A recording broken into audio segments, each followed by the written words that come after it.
राम राम किसान भाइयों, अपने प्राकृतिक खेती के प्रशिक्षण कार्यक्रम के तहत यदि आपने अभी तक हमारे चैनल को सब्सक्राइब नहीं किया है तो कृपया कर लें और बेल आइकन अवश्य दबा दें, जिससे आने वाले समय का सारा नोटिफिकेशन होता रहे, आपको मैसेज मिलता रहे। आज का विषय है गो आधारित प्राकृतिक खेती में आच्छादन, या उसको इंग्लिश में बोलते हैं मल्चिंग या पलवार। तो इस पर आज हम वीडियो प्रारंभ करते हैं। प्राकृतिक खेती में भूमि के अधिकतम क्षेत्रफल को ढकने का सर्वाधिक महत्व है। एक बात ध्यान देना है कि जो भी पौधा है उसके पौधा के तना के आसपास की दूरी थोड़ी सी, अब जिस प्रकार का तना हो, यदि बड़ा पौधा है जैसे केला है, पपीता है, इस टाइप के हैं, तो कम से कम 1 से 1.5 फीट की त्रिज्या में आप चारों तरफ छोड़ के ही मल्चिंग करें। यदि छोटे पौधे हैं तो ऐसी स्थिति में 4-5 इंच 6 इंच जैसा जिस प्रकार का पौधा उस हिसाब से उनके तना के चारों तरफ छोड़ कर ही मल्चिंग करें।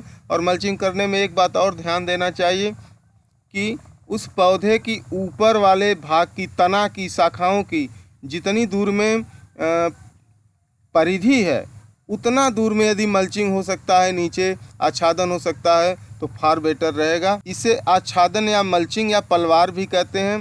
यह फसलों की बुआई से तथा अन्य पद्धतियों से किया जाता है।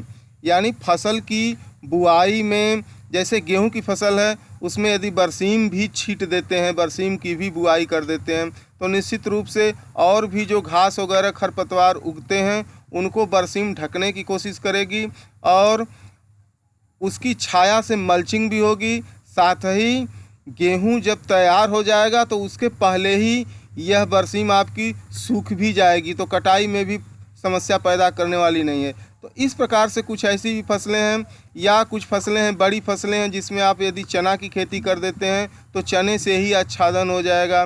या गन्ने की खेती करते हैं तो उसमें भी बेल वाली सब्जियां गर्मी में लगाकर उसका भी आच्छादन कर सकती हैं।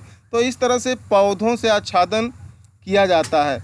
जब हम भूमि का काष्ठ पदार्थों का आशय कृषि अवशेष से है। जैसे यदि हमारे पास गन्ने की पत्तियां हैं सूखी हुई, या हमारे पास धान का पुआल है, या गेहूं का डंठल है, या बाजरे का लकड़ा है, या मक्का का लकड़ा है, तो इस प्रकार के जो हमारे पास फसल अवशेष हैं या अन्य प्रकार के आच्छादन करते हैं तो सूक्ष्म पर्यावरण का निर्माण होता है। सूक्ष्म पर्यावरण से आशय है कि जब ऊपरी सतह पर आच्छादन होता है तो इसके नीचे अंधेरा हो जाता है, और अंधेरा के साथ साथ ये जो हमारे सूक्ष्म जीवाणु हैं यानी बैक्टीरिया हैं, वो जब अंधेरा पाते हैं तभी वो आकर सक्रिय होते हैं, अन्यथा थोड़ा नीचे चले जाते हैं। तो एक तो जैविक खेती है जिसमें आपका उर्वरक का प्रयोग नहीं होना है, किसी तरह के केमिकल का प्रयोग नहीं होना है, तो उनको वातावरण मिल रहा है। और पूरी तरह से वातावरण मिलेगा जब ऊपरी सतह आच्छादित हो जाएगी, मल्चिंग हो जाएगी ऊपरी सतह पर।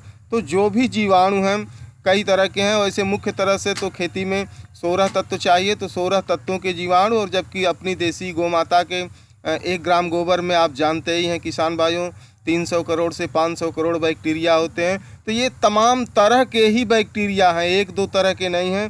तो इन सारे बैक्टीरिया को एक पर्यावरण मिलता है, एक वातावरण मिलता है। और देसी केंचुओं को भी वातावरण मिलता है, जो गहराई में रहते हैं, छिपे रहते हैं। वो रात को चलते हैं, लेकिन जब दिन में भी आच्छादन हो जाता है, अंधेरा हो जाता है, तो दिन में भी वो अपनी क्रिया प्रारंभ कर देते हैं, नीचे ऊपर आना जाना अपना प्रारंभ कर देते हैं।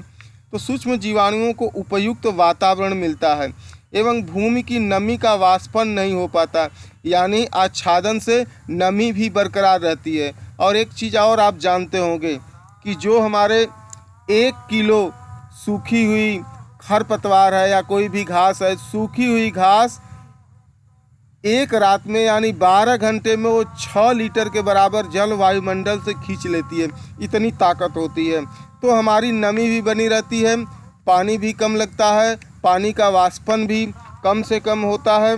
बाद में काष्ठाच्छादन आच्छादन भूमि में अपघटित होकर यानी उर्वरा शक्ति का निर्माण करता है, यानी वह जैव कार्बन के रूप में धीरे धीरे परिवर्तित हो जाता है, सड़े हुए जैव कार्बन के रूप में परिवर्तित हो जाता है, जो पौधे को उपयुक्त रूप में चाहिए वैसा वो बन जाता है। यानी जो भी घास पात हम डालते हैं, आच्छादन करते हैं, वो धीरे धीरे अपघटित हो जाता है, यानी वो घुलनशील हो जाता है। एक तरह से बैक्टीरिया उन्हें सड़ा देते हैं, गला देते हैं और वो जैव कार्बन के रूप में हमें प्राप्त हो जाता है। सब फसलों द्वारा भी भूमि को सजीव आच्छादन के द्वारा ढका जा सकता है।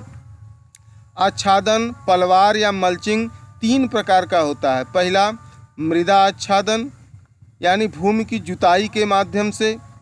दूसरा काष्ठ आच्छादन, वनस्पतियों के सूखे अवशेष के माध्यम से। और तीसरा सजीव आच्छादन, अंतर्वर्तीय फसलें और मिश्रित फसलों के माध्यम से। इस प्रकार यदि